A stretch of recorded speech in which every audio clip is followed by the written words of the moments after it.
CM KCR ఎమ్మెల్యేలను సంతలో కొన్నట్టుగా 20-30 కోట్లకు కొనుగోలు చేస్తున్నారని భువనగిరిలో నిర్వహించిన రోడ్ షోలో మునుగోడు ఎమ్మెల్యే కోమటిరెడ్డి రాజగోపాల్ రెడ్డి అన్నారు. ప్రశ్నించే గొంతు లేకుండా చేసేందుకు కేసీఆర్ కుట్రలు చేస్తున్నారని మండిపడ్డారు. భువనగిరిలో కాంగ్రెస్ జెండాను ఎగురవేసి కేసీఆర్ కు తగిన నియోజకవర్గ ప్రజలు బుద్ధి చెబుతారని, వారు కౌరవుల్లాగా 100 మంది ఉంటే తాము పాండవుల్లా 5గురమే ఉన్నామని, వచ్చేసారి హస్తందే అధికారమని ధీమా వ్యక్తం చేశారు. హైదరాబాద్ నడిబొడ్డున పశువుల సంతలో కొన్నట్టు ఒక్కొక్క ఎమ్మెల్యేని 20 కోట్లు 30 కోట్లు కొనుక్కొని పోయిండు. ఎందుకు కొనుక్కపోయిండు? తెలంగాణలో ప్రశ్నించే గొంతు ఉండొద్దు. కేటీఆర్ ఏమన్నాడు మనం మాట్లాడుకుంటే స్పీచ్ లో, ఈ ఎంపీల ముఖం చూడకుండా మా నాయన ముఖం చూసి ఓటేమన్నా అంటే ఈ డమ్మి క్యాండిడేట్ ఎంపీ క్యాండిడేట్ మనకు బూరనేసే అవసరం లేదా?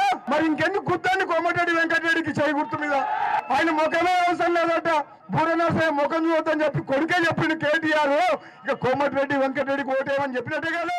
ఆయన తండ్రి ముఖం చూద్దామంటేనేమో అనవాడా ఫామ్ హౌస్ లో పండుకుంటాడా, పోని ముద్దుకుంటాడా అంటే 101 జిల్లా అందగాడు అన్న కూడా ఉన్నాడు. ఆయన ముఖం చూసి ఓటేద్దామంటే ఎందుకేస్తారు మరిగా? నేను చెప్తున్న సోదరులారా, రాబోయే కాంగ్రెస్ పార్టీ ఈ రోజు నియంత పాలన చేస్తుండు. ప్రతిపక్షం లేకుండా ప్రజాస్వామ్యాన్ని కూనీ చేసి నియంతలాగా పరిపాలించి ప్రజల పక్షాన అసెంబ్లీలో కూడా మాట్లాడకుండా చేసిన మాట వాస్తవం కదా. ఆఖరికి 5 ఉన్నా సరే వాళ్ళు కౌరవులు 100 మంది, మేము పాండవులు 5 కొట్లాడి రేపు రాబోయే రోజుల్లో 2023లో కాంగ్రెస్ పార్టీ జెండా ఎగరేస్తాం.